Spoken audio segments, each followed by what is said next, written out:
This is One News with Rawdon Christie and Alison Moore. The view from inside Christchurch's shattered central business district tonight as retailers are taken into the fenced-off areas to see what's left of their businesses. Plus, their historic home survived the big earthquake, but another shake's proving more damaging. The rush for Boxing Day bargains, but was it the bonanza retailers were banking on? And it's an extra special present. Hear the work that's gone into restoring a church's sweet sound. Good evening. We're back in the quake disaster zone tonight as anxious business and homeowners get a clearer picture of the damage. 2 days of aftershocks in Canterbury have opened up new cracks. Shortly, we'll go to Charlotte Bellis with the latest figures from building inspectors. But first, Alison Pugh has been with retailers checking out what's left of their businesses. Alison.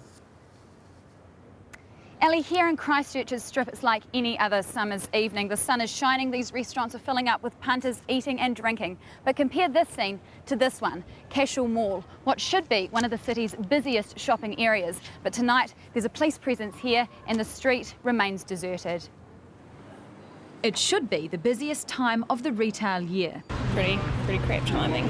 But instead of serving post-Christmas sales seekers and listening to tills ringing, these central city business owners are seeing for the first time what's left of their shops after 2 days of aftershocks. It's pretty much like a war zone at the moment. The Indian restaurant looks completely like there's been a bomb dropped on it, pretty much. You can see the sky through the wall. Many of the cordons from yesterday's 4.9 magnitude quake were lifted this morning, but half of Cashel Mall is still blocked off, and many other buildings around the city are red-stickered. Christchurch's iconic Ballantyne's one of around 50 stores now unsafe to enter. All we can do now is work with the property owners, work with the retailers and the emergency services, try and get things back and running as quickly as possible. Today, engineers escorted business owners through the city mall.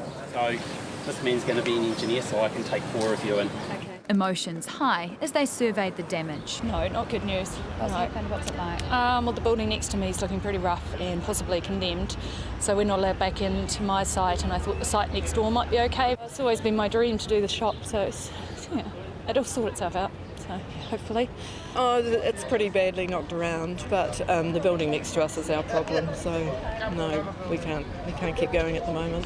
These shops were open for just half an hour before the quake struck. Many were relying on Boxing Day trade to pull through a year of constant struggle. The businesses have had the recession, they had the first earthquake, and then this on top. You know, it's just what's next, you know, it's pretty traumatic. The loss of trade estimated to be in the hundreds of thousands. There is a cost, no one's going to doubt that. And while most Christchurch stores have reopened in time for the New Year rush, the future of this city street is now resting in the hands of building assessors. Alison, is there any indication of when Cashel Mall will reopen? Well, Ellie, we've just touched base with the City Council here and they say it's very difficult to tell exactly when the mall will be able to reopen because much of it comes down to individual building owners having each and every building here inspected by engineers and giving it the all clear. Very unlikely, though, that they'll open by tomorrow.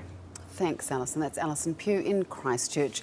So far, 115 buildings in central Christchurch are showing signs of damage, but thousands are yet to be inspected. Well, Charlotte Bellis has been with emergency services and joins us now live. Charlotte. Good evening, Rawdon. Emergency services have been flat out since that aftershock hit at 10:30 yesterday morning. Then it was responding to calls of damage. Now it's assessing the buildings. Have a look at these numbers. Here in the central city, there are 5,000 buildings that they need to assess. And in the last 30 hours, they've managed to churn through 3,000 of those, leaving 2,000 that they hope to complete early tomorrow morning by working late tonight, all trying to seal off any unsafe buildings before aftershocks can damage them further. A 4.4 magnitude shock overnight, alarms again rung out through Christchurch. And that is One News for Monday. We'll see you again tomorrow night at 6. Have a good night. Bye-bye. Good night.